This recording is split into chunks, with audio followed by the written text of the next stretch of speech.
I learned a huge amount about the importance of connection from all sorts of experts all over the world, but there were a few places where I kind of felt like I saw its emotional power and it fell into place for me. On a big anonymous housing project in Berlin, a Turkish-German woman called Nuria Cengiz climbed out of her wheelchair and put a sign in her window. She lived on the ground floor. The sign said something like, "I got a notice that I'm going to be evicted next Thursday night from my flat, so on Wednesday, I'm going to kill myself." People start to knock on her door. They're like, "Do you need any help?" She was like, "No, piss off, I'm going to kill myself, don't want any help." And one day, one of the people who lived on this housing project had an idea. There's a big thoroughfare that goes through this housing project into the centre of Berlin.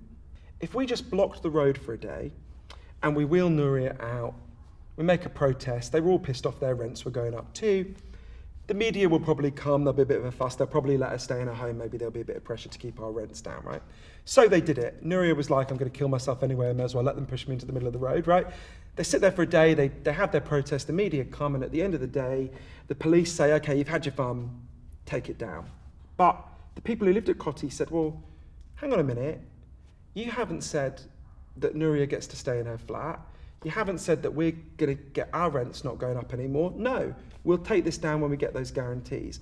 But of course they knew that the minute they left the barricade, the police would just tear it down. So one of my favourite people at Kotti, a woman called Tanya Gartner, she's one of the punk squatters. She wears tiny miniskirts even in Berlin winters. Tanya's hardcore. She went up to her flat and she got a klaxon, one of those things that makes a loud noise at soccer matches. She came down and she said, "Okay, what we're going to do, we're going to draw up a timetable to man this barricade 24 hours a day.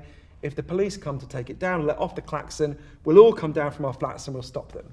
So people start to sign up to man this barricade. People who would never have met each other, people who couldn't have been more different, it seemed. Tanya, in her little kind of miniskirt, was paired with Nuria, who wears a full hijab, right? They're like, "We have got nothing to talk about." But as the nights went on, they started talking, they realised they had something incredibly powerful in common. Nuria had come to Berlin when she was 17 years old from her village in Turkey with her 2 young children. And her job was to raise enough money so she could send back home for her husband in Turkey. But after she'd been there for a year, she got word from home that her husband had died. That's when Tanya told Nuria something she almost never talked about. Tanya had been thrown out of her home when she was 15. She'd made her way to Kotti, she'd lived in a punk squat, she'd actually got pregnant soon after. They realised they'd both been teenagers alone with young children in this place. These people who seemed so different had so much in common. There were people making these discoveries all over Kotti.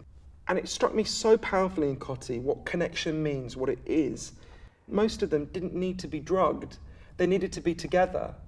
I remember sitting with Tanya and her saying to me, when you're all alone in your flat and you feel like shit, you think it's just you. But what we did is we came out of our corner crying and we started to fight. And we realised how strong we were. I think that's what we all need to do.